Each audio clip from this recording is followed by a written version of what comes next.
সত্য কথা বলতে সাহসের প্রয়োজন হয়, আর সত্য কথা সহ্য করতে মানুষের প্রয়োজন হয়। এই পৃথিবীতে পরকে আপন বানানোটা এতটা মুশকিল নয় যতটা মুশকিল আপনকে আপন বানিয়ে রাখাটা। সম্পর্কের মধ্যে ছোট ছোট কথা মনে নেওয়ার কারণে বড় বড় ঝগড়ার সৃষ্টি হয়। কখনো কখনো কিছু মানুষকে তার জায়গাটা বুঝিয়ে দেওয়াটা একান্ত প্রয়োজন।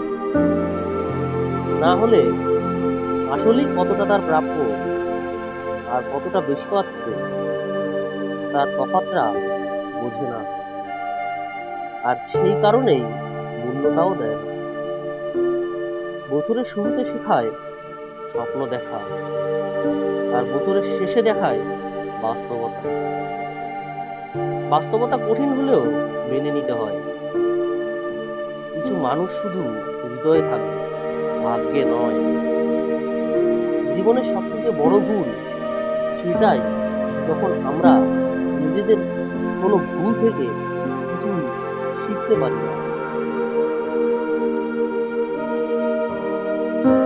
যে স্ত্রী বিয়ের পরেও স্বামীর বাড়ি থেকে তার বাবার বাড়িকে বেশি প্রাধান্য দেয়, সেই স্ত্রী কখনো নিজের সংসারে শান্তি বজায় রাখতে পারে না। প্রত্যেকটা ছেলে যেমন চায় তার স্ত্রী এবং মায়ের সম্পর্ক মধুর হোক, তেমনি প্রত্যেকটা মেয়েই চায় জামাই পেয়ে মা বাবা যেন ছেলের অভাব বোধ না করুক। কখনো ভেঙে পড়লে নিজেকে একবার বলে নিও, হেরে যাওয়ার জন্য তুমি জন্মাওনি, হারিয়ে দেওয়ার জন্য তুমি জন্মেছ। সম্পর্কের সেলাই যদি ভালোবাসা দিয়ে হয় তবে তা সেরা মুশকিল, আর যদি স্বার্থের হয় তবে সেটা টেকা মুশকিল। আজকাল বিশ্বাস আর সম্মান দিয়ে ভালোবাসা পাওয়া যায়, ভালোবাসা টাকা আর চেহারার পিছনে দৌড়ায়। বেকারত্বের হৃদয় অন্য একজন বেকার ছাড়া কেউ উপলব্ধি করতে পারে না। কাউকে প্রয়োজনের চেয়ে বেশি দাম দিতে নেই, দিলে সস্তা ভিড়ে সে তোমাকে অবহেলা করবে। উচ্চ শিক্ষিত মানুষ হওয়ার চেয়ে উচ্চ মানসিকতার মানুষ হওয়াটা বেশি জরুরি। পরী হয় মেয়েরা, কিন্তু পাখা হয় না। বাবার বাড়িও হয়, শ্বশুর বাড়িও হয়, কিন্তু নিজের বাড়িটাই হয় না। থেমে কিছুই থাকে না, শুধু অনুভূতি।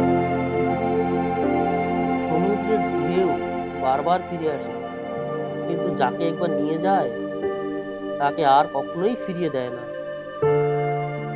ভালোবাসতে শুধু মন লাগে, তাকে টিকিয়ে রাখতে লাগে ত্যাগ, মনের জোর এবং সাহস। শুধু আই লাভ ইউ বললেই ভালোবাসা হয় না, আই হেট ইউ বললেই ঘৃণা করা হয় না। অনেক সময় আই হেট ইউর মাঝেও অনেক ভালোবাসা থাকে, আবার আই লাভ ইউর মাঝেও অনেক নাটক লুকিয়ে থাকে।